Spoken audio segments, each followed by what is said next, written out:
आसिफ भाई, शादी के बाद अगर पता चले कि आपकी बीवी को पहले भी किसी से इश्क था तो फिर क्या करना चाहिए? फिर अपने गिरबान में झांकें, कहीं आपको भी तो नहीं था। किस और बात? अगर आपको ये लगता है तो जो मुझे था वो तो खत्म हो गया, जी। तो उसे भी इतनी इजाजत दें कि जो माजी में था वो तो आपकी तब हुई जब आपने दस्तावेज़े मोहब्बत यानी अपने निगाह के पेपर पर साइन किया। आपकी तो वो तब बनी ना। अब उसकी पैदाइश से लेके उस दिन तक का हिसाब तो ना मांगे उससे।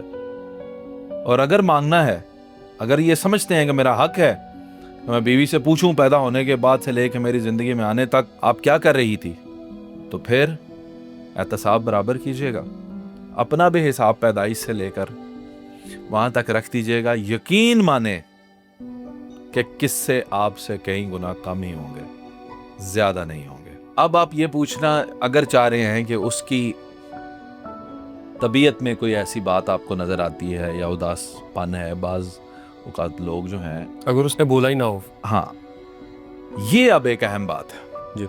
कि आपने एक गाड़ी खरीदी जो कि सेकंड हैंड थी, आपने पैसे दिए, उसको खरीद लिया, लेकिन ये याद रखें कि उस गाड़ी के अंदर कुछ चीज़ें टूटी फूटी भी हैं जो आपने नहीं तोड़ी, लेकिन फिर भी आपको पैसे देने पड़े। जी। इसी तरह इंसान जब पहले किसी इंसान के साथ इन्वॉल्व होता है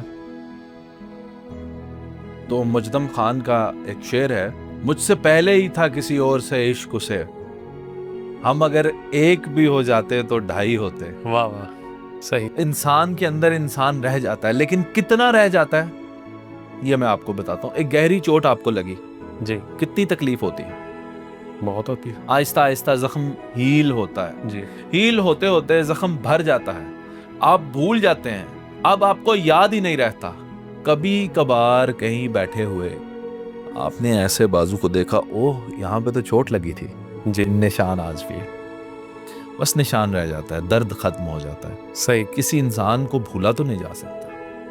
आपकी मेमोरी जो है, हार्ड डिस्क है जो आपकी, दिमाग है जो आपका, उसके अंदर जो स्टोरेज है उसमें एक दफा एक वाकया आता है। यहां अनडू और कंट्रोल जेड नहीं होता। सही।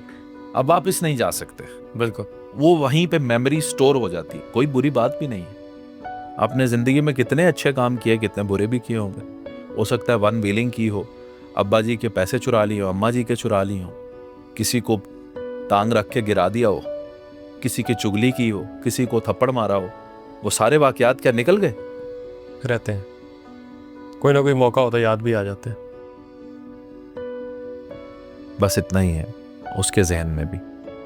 हाँ, मैं आपको ये बात बता दूं कि ऐसे शख्स को दोबारा ज़िंदगी में लेकर आना, उसको रीस्टोर करना, एक नई ज़िंदगी देना, एक नई मोहब्बत देना, कुछ लोगों की गलत फहमी है कि बस मोहब्बत एक ही दफ़ा होती। दुख दा चारा हो सकता है, अथरू तारा हो सकता है, इक्को वारी फ़र्ज नहीं, इश्क दोबारा हो सकता है। ये सिखाएं उसको, बताएं कि ये जज्बा ऐसा है जो एक ही दफ़ा नहीं उभरता, अगली दफ़ा और जवां होके आएगा, और शिद्दत से होगा, और प्यारा होगा, और अपने शोहर से हो जाए फिर क्या रहेगा? कहने, बिल्कुल। क्या कहने। अगर बीवी के छोटे छोटे एक्ट से उसको बार बार पहले किसी की याद आती हो तो उसकी तरबियत कैसे करें? इंसान ढूंढता है ना इंसान के अंदर, जी। वो ऑटोमेटिकली। देखें, आपकी जिंदगी में अगर पहले कोई है तो आप अभी मौजूदा शख्स को उससे कंपेयर करना शुरू कर दें। बिल्कुल करेंगे। जबकि हर इंसान दूसरे से मुख्तलिफ है। एक ही माँ के 5 बच्चे, पांचों के पांचों मुख्तलिफ। बिल्कुल। एक इंसान में दूसरे की जैसी खूबियां नहीं आ सकती, ऐसे ही है। खामियां भी वैसी नहीं होंगी, नई तरह की खूबियां होंगी, नए तरह की खामियां होंगी। आप स्कर्दू में जाकर लाहौर का फूड क्यों ढूंढ रहे हैं? स्कर्दू को स्कर्दू के रंग में एंजॉय करो यार। सही। इसी तरह नए शख्स के साथ आके पुराने को क्या ढूंढते हो? नए शख्स के नए अंग को एंजॉय करें। अल्लाह ने उसको क्या खूबसूरत बनाया है, इंसान के अंदर अच्छाइयां ढूंढे, उनसे मोहब्बत करना। पिछली चीजों को नए इंसान में ढूंढेंगे, कभी ना मिलेंगी, और दुख भी होगा, तकलीफें भी होंगी। हाय, मैं तो जब रोती थी तो वो तो तड़प उठता था, इसको तो परवाह नहीं होती। अगर आप ये सोचेंगे तो फिर बुला देना बेहतर है। वक्त भुला देगा आपको, आप ना भी बुलाएं। सही। और उसकी याद में रहकर आप करेंगे भी क्या, निकालेंगे भी क्या। और यहाँ पे उसके शौहर को भी मुखलिस होना चाहिए, उसका साथ दे इन चीज़ों में। देना चाहिए, क्यों नहीं देना चाहिए। लेकिन हाँ, मैं आपको मशवरा यही देता हूँ कि अगर इस तरह की 100 बातें होती हैं आपकी ज़िंदगी में, आप कभी भी ना अपनी बीवी से डिस्कस करें, ना उसे पूछें, ना वो आपसे डिस्कस करे, वो उसको दफन रहने दें। सही। ये चीज़ें डिस्कस ना करें। मियाँ बीवी को ये नहीं डिस्कस करनी चाहिए। निकाह से पीछे कुछ भी मत डिस्कस करें। कभी झगड़ा हो गया तो तानों में शामिल हो जाए। ज़ाहिर होंगी शामिल, जब आपको पता होगी तो होंगी। बिल्कुल। मेरी बीवी भी प्यार प्यार से बहुत दफ़ा पूछती है, बताएं। अच्छा। मैंने कहा क्या क्या बताएं। सही। मतलब क्या क्या बताएं, कुछ बता ही नहीं सकते। फिर कैसे जान छूटती? लब चुप है तो चुप रहने दो, अच्छा है ना।